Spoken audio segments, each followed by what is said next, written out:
You're on. I'm just joking. We got audio. Consider that my April Fool's joke. I'm sorry, whoever's on mics. Ladies and gentlemen, I regret to tell you that today is our last episode of the semester.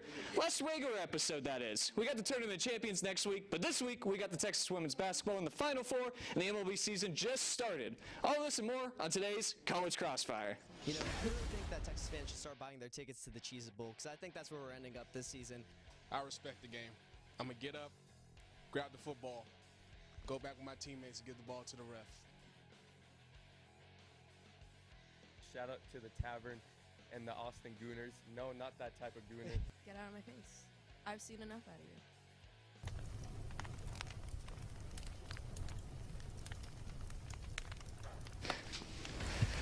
you. Welcome back to our last regular episode before our extremely coveted Tournament of Champions for this semester. I'm your host, TJ Krilowicz, and we got a packed show for you tonight. But before we start, I have to tell you that today's show is brought to you by Cat Metro. That's about all I can say right now, actually. I'm going to be honest. I completely forgot. They connect you to work, school, and play, and everywhere in between. So plan your ride anywhere in Austin this weekend at catmetro.org. For those who've never tuned in before, here are the rules for tonight's show. There will be 3 rounds containing 3 questions each, and for every round, I'm going to dish out points in the amounts of 3, 2, and 1 based on our contestants' answers. Whoever has the most points from their answers by the end of the 3rd round will be crowned as this week's College Crossfire champion. We'll get the return for our next episode. Well, not this time, since we have the Tournament Champions. You probably will if you win this week, actually. But there's a catch, by the way, for tonight's show. Everyone must know before we begin our 3rd and final round, better known as Rapid Fire, is worth double the points, meaning no lead is safe. Also, our contestants have not yet been able to see or prepare for these questions whatsoever, so they have to think on their feet and come up with their idea of the best possible answer. If there's a tie by the end of Rapid Fire, I have a bonus question ready that will help determine our Crossfire champion once and for all. So now that we've reviewed the rules, let's introduce our contestants. And on first base after winning by 1 last week, he's back to keep it going with a 2nd victory. Welcome, Cody Feldman. Thank you, TJ. Thank you. You know, trying to go back-to-back. Gonna do it like Drake, even though many say it's not probable. But saw Tyler go back-to-back a couple weeks ago, so gonna try to emulate that performance. Yeah, and you're gonna have some more decent competition this week. You're not going up against someone like Colin or anybody, but you got some real contestants. On second base, the cleanup hitter of our own TSTV kickball team. Welcome to the show, Penelope Fleming. Yes, I'm happy to be back. I feel like I haven't been on as much this semester. Busy times, but here to make my presence known today. It's going to be a good show. April Fools, you're starting us off with a bang with the jokes. That's a solid one right there. I mean, it was a good one, so it's going to be a fun show. Yeah, first seed in the Tournament of Champions last year, actually. And lastly, on third base, we forced this guy to run laps before because he was late to kickball. Welcome, Santiago Ortiz. Thank you, TJ. I was late because I was taking a test, but I did get a 90. And then I had another test this Monday. I did fail. So it's been a great week. Never mind. I revoke that. Congrats. But, you know what? Hey, 1 for 1, right? You could have gone 0 for 2, I guess. Put devil on the shoulder, but we got the sponsorship in, we explained the rules, and now we introduce the contestants. There's only one last thing to do. It is finally time to start the game, starting with question number 1. So on Friday, the Texas Longhorns women's basketball team will be playing in their 2nd consecutive Final Four, where they will face the first place UCLA Bruins.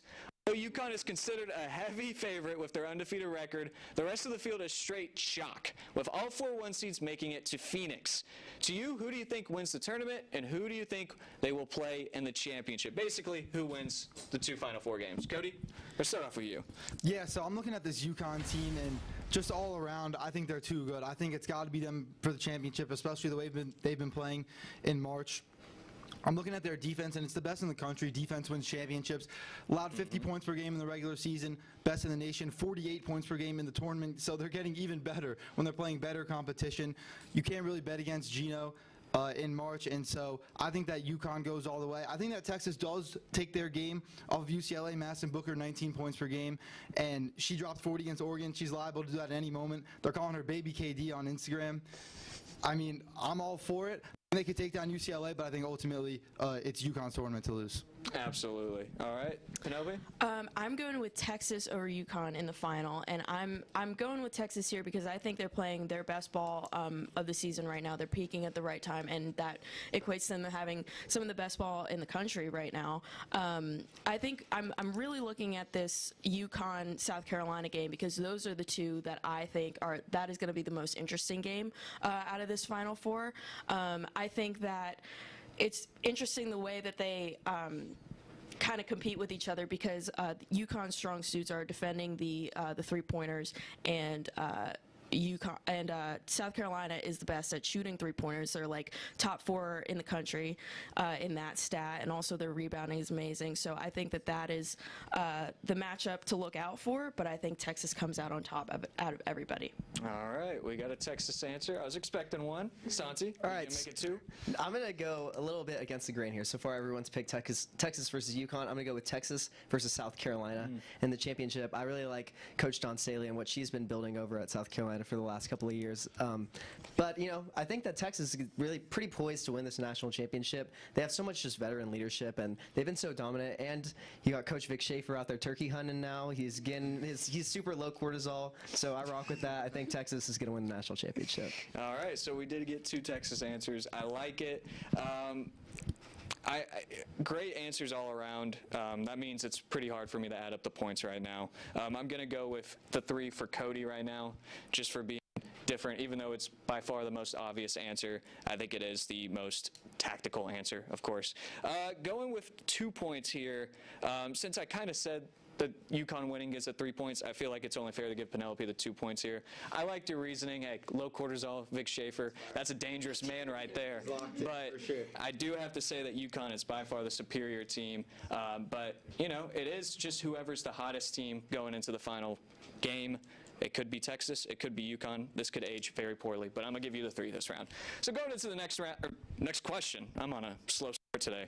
Although it wasn't an ideal way to end a season, the men's basketball team definitely ended their season on a high note, being the last double-digit seed to survive in the tournament after some upsets against BYU and Gonzaga. With Sean Miller's first year under his belt now, how would you rank it on a scale from 1 to 10, and why? Penelope, we'll start with you.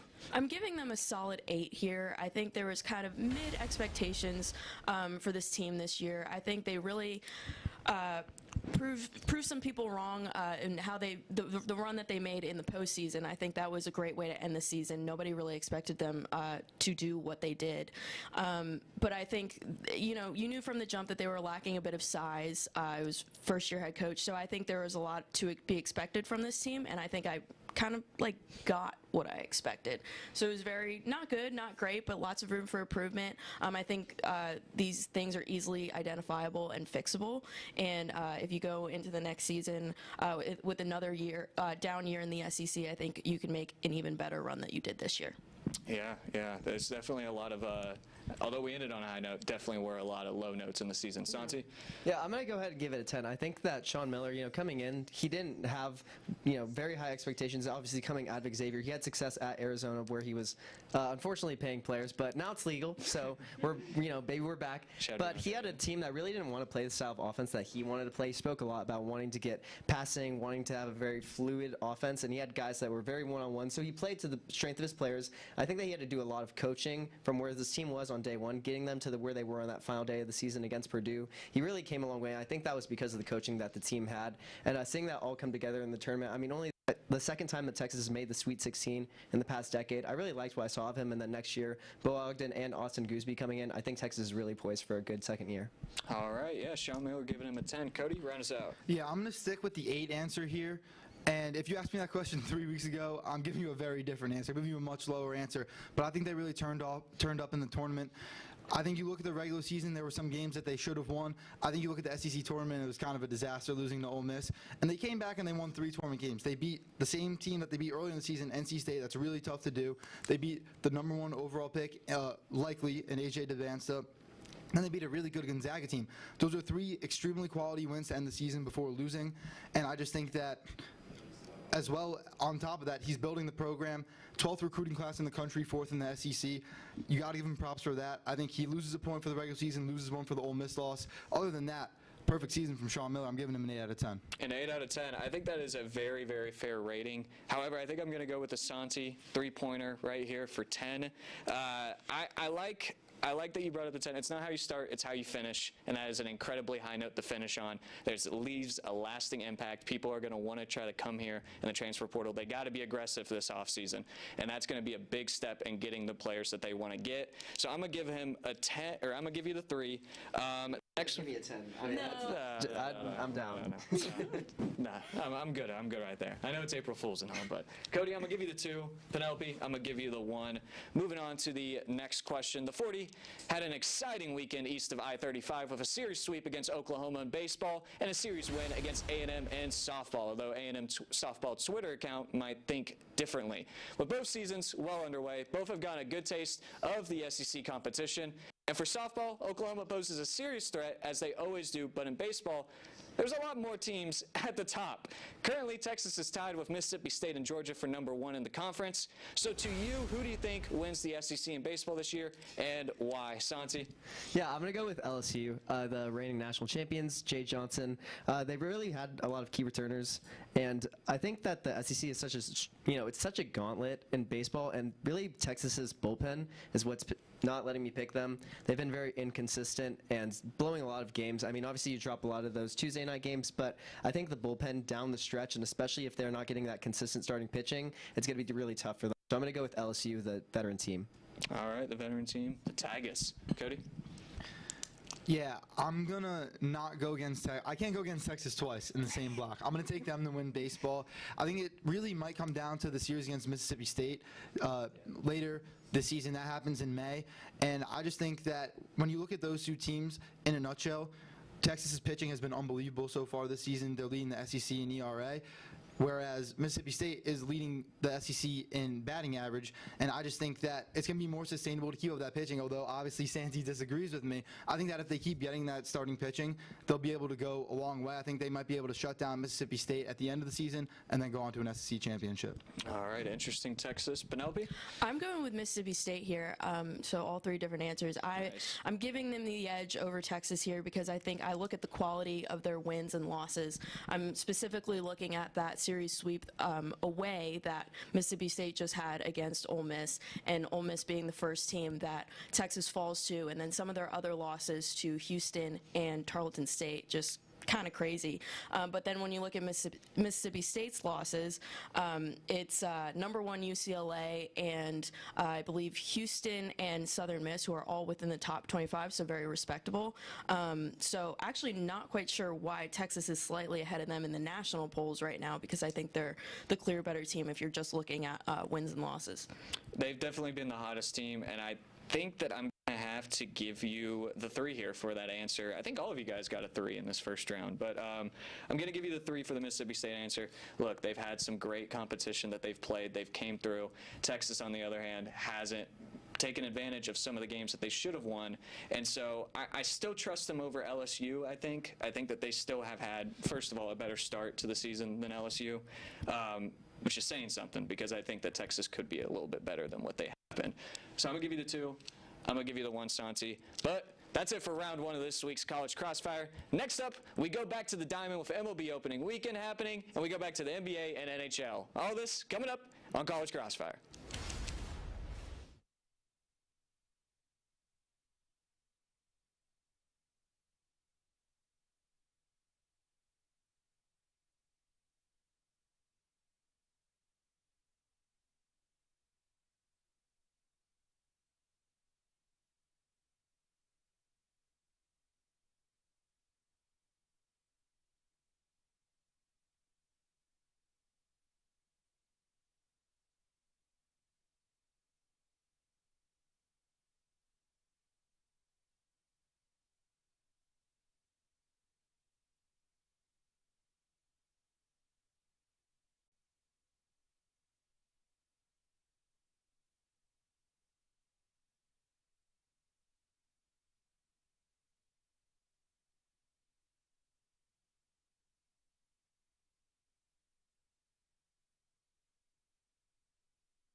like everything becomes a project.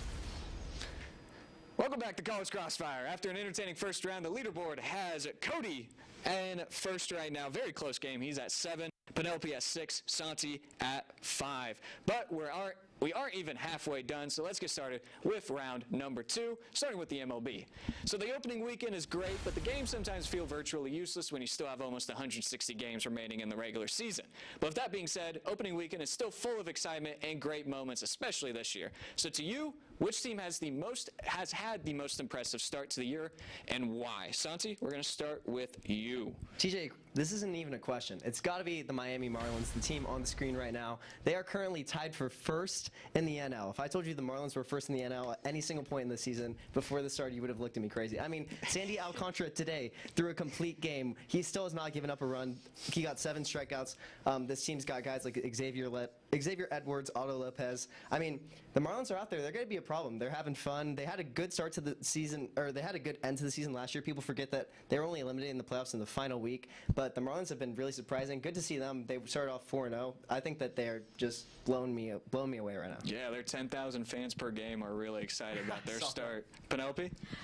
I said it on the 1-0 show last week that I'm very high on the Seattle Mariners. I think that it was a very strong showing for the start of the Brendan Donovan era in Seattle. I like him having his first leadoff home run in franchise history, I believe, on opening day. And then the pitching looks strong as well with Emerson Hancock. And he delivered, I believe it was 9 hitless innings on that first day.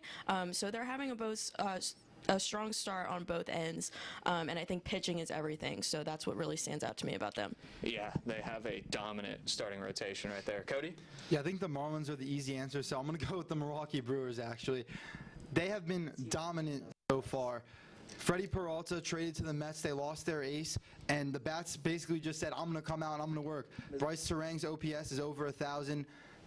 They have 6 guys over 800 OPS. They have a +22 run differential that was going in today. But going into today, they were 4-1 with a +22 run differential. Just absolutely dominant stuff. And so, to me, that's been the most impressive start. Yeah. They did play the White Sox in their opening series. This is true, but that's +22 is nothing.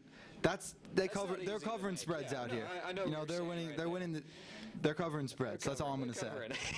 That's a big part of the sport right now. So, Santi, I'm going to give you the 3 here. Yeah, the Marlins kind of were the obvious answer. I was hoping somebody would say that.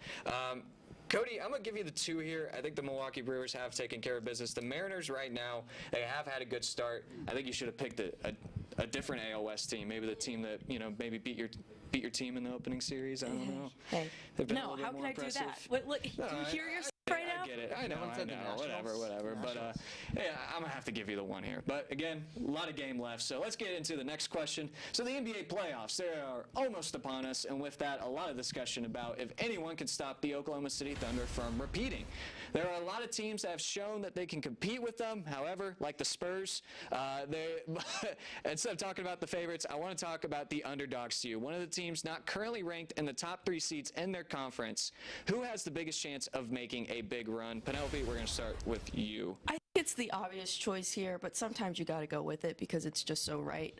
I think it's the Nuggets. They've got the best big man in the country in Nikola Jokic, who hasn't even had all of his company around him. Aaron Gordon has been out, but he's about to come back, and I think that's going to be huge for opening up the court for him and Jamal Murray, and they're just going to really hit their stride here. One thing that I do worry about with them is their inability to kind of close clutch games, but I think once all pieces are back and aligned, they're going to hit their stride going into the playoffs. Absolutely. Always a team to look out for in the playoffs. Cody?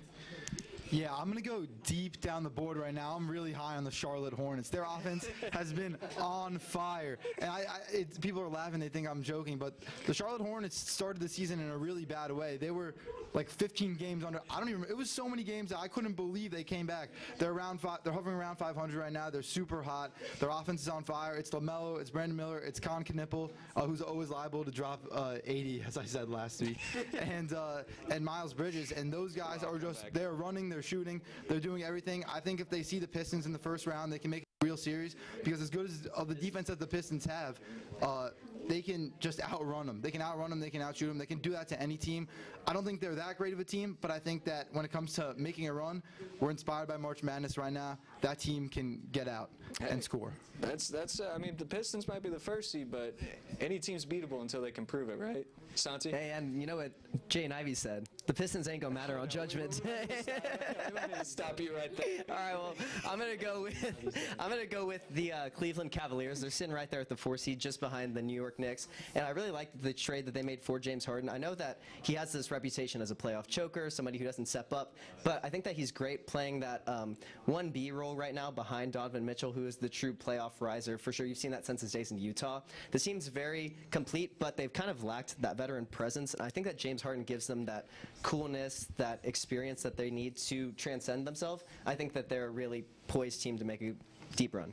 Yeah, I agree with you. I don't know if I would say that James Harden's the veteran that you want for the playoffs, but I will say that I agree with you, and I think that I'm going to give you the 3 here because, yeah, you're welcome, Santi. I'm going to give you the 3. I think the Cavs are the most fitted team. They are one of the most experienced teams. The Nuggets, see, my thing about the Nuggets is I think they're actually frauds. They actually did not beat a 50-plus team in the playoffs until last year when they beat the Clippers in the first round. Okay, you can't give me anything less than a 2 right now because if I just said, yeah, this is the best answer and this is why I'm picking it, before I talk to Cody, that's or a loss. Because I'm giving you the You can't do that to me. Thank you. Because I'm sorry, Thank man. you. Look, I'm all good. I'm all for reaching deep in the bag. But the Charlotte Hornets, I'm just... Like the fries at the bottom. Yeah, like the fries at the bottom. Shout out Mark Jones. I mean, if you're betting against the Hornets, you're just not watching. I don't know. They're electric. They're so fun. They're so They fun. might be electric, but once it comes, maybe they could beat Detroit, but are they going to be able to beat New York? Are they going to be able to beat Boston? That's going to be the teams that are going to really, really stack up against them. So I'm gonna have to give you the 1 here, unfortunately. But hey, I like the creativity there, man. I like it. Going into the last question of this round, there isn't a lot of times where a team makes a head coach swap this late in a season, but the Las Vegas Golden Knights just did that after firing Stanley Cup winning coach Bruce Cassidy for one of the most well-known names in NHL coaching history, John Tortorella. Sorry. It makes sense why Vegas thought they needed a change. They have struggled a ton this year compared to previous years, but they are in the Pacific Division, so their gamble might work out in their favor. To you, tell me where you think the Las Vegas Knights will finish in the Pacific Division, and where do you think they will do, or how they will do in the playoffs, if you think they make it, and why? Cody? Yeah, so the Vegas Knights are 3rd in the Pacific Division right now, and I think they maintain their spot there. I think that, they're playing pretty well, but I don't think that they're going to gain any ground as the playoffs approach. And as far as the playoffs go, I have them as first-round exits. I don't have them beating the Oilers or the Avs or the Stars, and I just don't have them beating any of those teams. I think that they're good. I think that Torts is a good coach, but at the end of the day, I just don't think that this year they have it to compete with the top end of the Western Conference. I think it's about time to maybe have a discussion if their dynasty might be over. If you can call it a dynasty, but maybe their peak, I guess.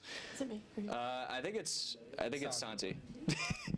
All right, well, I have pretty much the exact same answer as Cody. I think just looking at the standings, they're a little bit too far behind to make a run. I know some people think that firing the head coach in the middle of the season gives you a boost. I'm not really a big believer in that. I kind of think, if anything, you should stick to your process, keep your coach. So I'm going to keep them at 3rd. I do think they make the playoffs, and I agree, just first-round exits. Not really seeing much from this team, not really seeing much NHL hockey, to be honest. So. Hey, you just admitted to a 1-pointer right there. I'm actually going a way different route. I think I'm the opposite of Santi here. I'm drinking the Kool-Aid on this Tortorella hire because I think they're going to finish number 1 in the Pacific, and they're going to make a run in the playoffs because I think that, having a change at head coach is one of the best things that you could do at hockey when you're in a position like the Knights are. It's a momentum game. It's all about, not necessarily so much the players that you have, unlike other sports. Like, this is something where the will and momentum really carries a team. We saw, I think Tortorella is a fantastic head coach. He won the Stanley Cup back in the early 2000s. And then I also, this change, even though it's happening later into the spring than it did the last time this happened, but I'm thinking about the November hire of, I think it was the Blues that had Craig Berube, and he took the dead last team all the way to the Stanley Cup. So I think that crazier things have happened, and I'm feeling the March energy right now. I want them to make a run. All yeah. right. Oh. It is April. It's still March in spirit. Well, yeah, I mean, there's definitely been a few I can think of in my head right now, like the Stars making the Stanley Cup Finals in 2020 after making a head coaching change, the Texas Longhorns making it to the Elite Eight with Rodney Terry. Of course, both of those were kind of forced decisions, not like this one, but you still see that there is some momentum change that can happen. Now, I don't think they can make a run because I don't think they're getting past Edmonton. Yes, Edmonton they can. made work of them last year in the playoffs, and I Well- don't think that it's going to change anyway this year. Don't be a hater. I have to give. I'm not trying to be a hater. I'm just trying to speak my Spirit of speak my March word. in That's April. what I'm trying to do. Cody, I'm gonna give you the 3 here. I'm gonna give you the 3 here. I think that it's the most realistic. Obviously, I do think that they might make it out of the first round, especially if they play Anaheim. But Penelope, I'm gonna give you the 2. Santi, I kind of just already told you. You got a 1. Anytime somebody admits to not knowing a sport, I always gotta give them You're little really points tough. there. Yeah, I am. Yeah, I am, Santi. You shouldn't have said that. So 2 blocks are down and only 1 to go. Rapid fire is coming up, and you won't want to miss the most entertaining round of all, as well as finding out who will be this week's winner. All this is coming up on College Crossfire.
Welcome back, ladies and gentlemen. We have made it to the last and final round, rapid fire. And before we start, we do have to say who is currently winning, which right now is still Cody, and still with a 1-point lead at 13 points. Santi now takes over as second place at 12. Penelope in third at 11. So still a 1-point game, just like the end of the first round.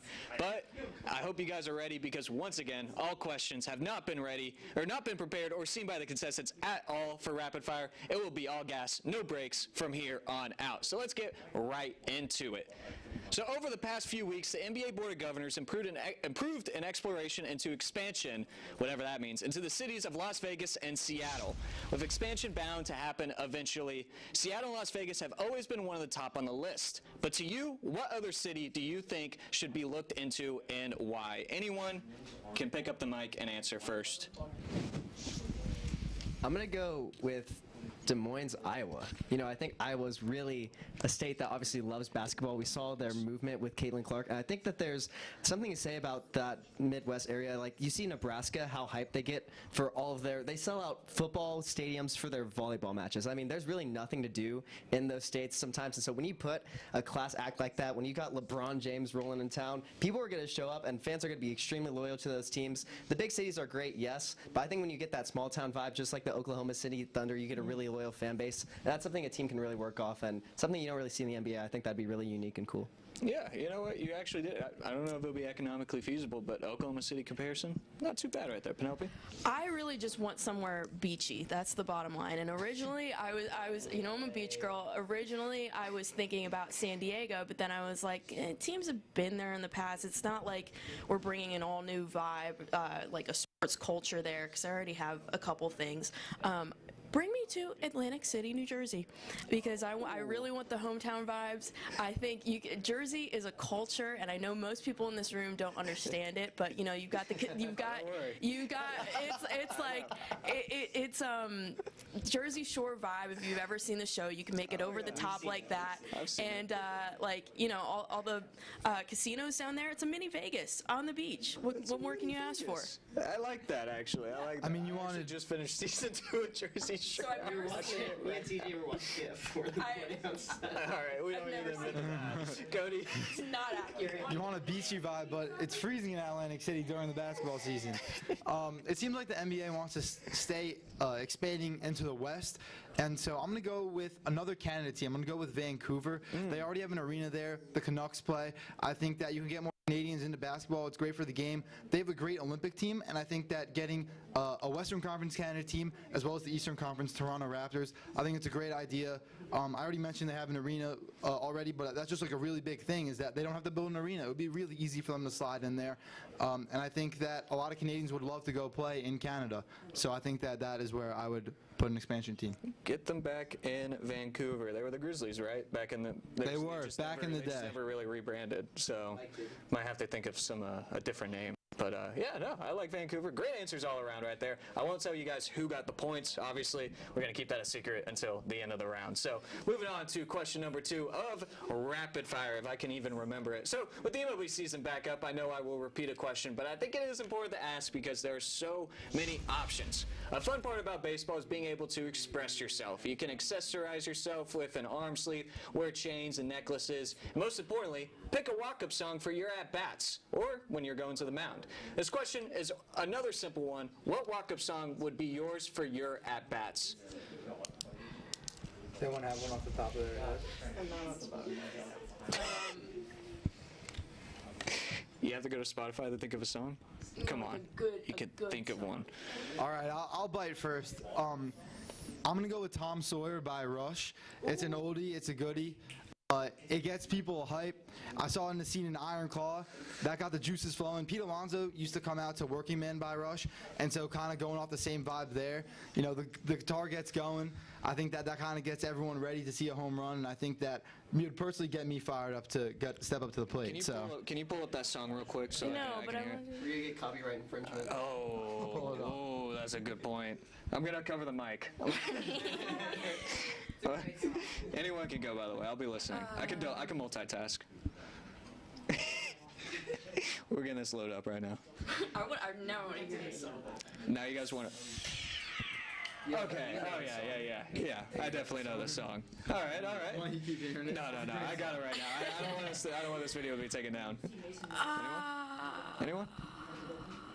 I know, there's so many songs that kind of... I'll go with, I'll keep it, you know, you got to get the white people excited. You can't get too niche. You can't get, it's a family-friendly sport, so you got to give something that the people are going to know from all ages. So I'm going to go with Money for Nothing by Dire Straits.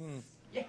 I'm going to go with get the drums going as I walk out because I'm a closer, and then as soon as I step on the mound, get the beat drop, start throwing my pitches. I'm throwing 104. I'm throwing heat. It's going to be a good outing. You're going to get some people, and you're going to get some head nods from the crowd right there. Maybe not that, but I guess it depends what inning you're at. Penelope, you got an answer now? Yeah. Way Too Sexy by Drake. I think that is my answer because I was thinking Drake and I was like, what just speaks to my ego and my confidence, and my aura. It's the best. Yeah. Okay, I like it. I mean, yeah, no, I like it. I think that's everything was creative here.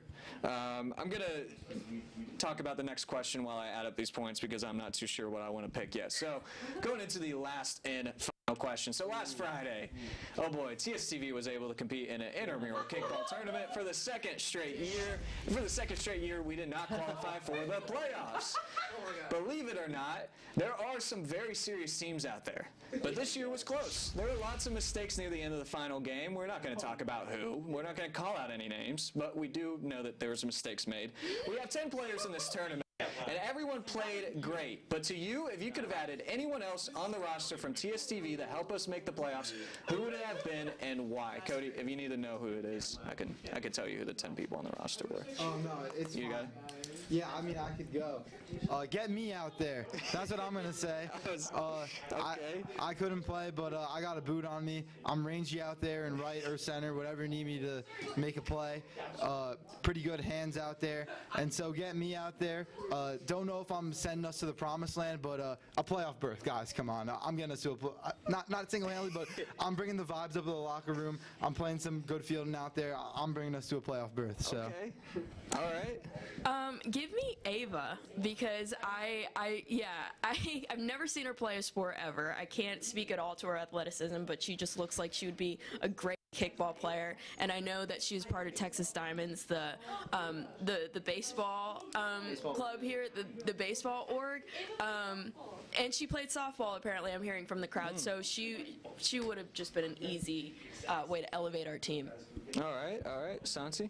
I like that answer. I think it's a good answer. I'm gonna go. I know he can't come back for the senior year, but I'm gonna go with Raymond. You know, a guy that loves baseball through and through. I think he could be a really heavy hitter. I really think I like his pool side ability. I feel like he's got a really open base. He can really just get in there and kick that thing. So I'm gonna go with Raymond. I think that he would have been really, as we see, he could hit bombs. Okay, all right. I like that answer. This is a very, very tough one to do. So I wish we could even just go to break. Honestly, let me try to get this to you guys. How was your week, by the way? All right, you guys talk about that real quick. I had a pretty tough week. On Saturday, I was able to play in a softball tournament, so that was pretty fun. Oh, that's nice. But was just tired from that. And then Sunday, rested all day, watching March Madness. And then I started studying for this test all day. I was studying for this test. I woke up 4 a.m. Didn't even go. I skipped 2 of my classes. And I was I'm locked in. And then I was taking this test from 10 to 11. And at 20 minutes into this test, my mouse stopped working. Okay. And I couldn't scroll. So I'm taking a retest. I failed the test, but I get to take a retake. I'm glad that we went full circle. I do get to take a retake. Yeah. So I emailed the professor because it was 10 minutes, but I got on the phone with Honor Lock support and they got me right. Thank you, Tyler. He's playing the Jeopardy music. All right, so we got the scores added up now.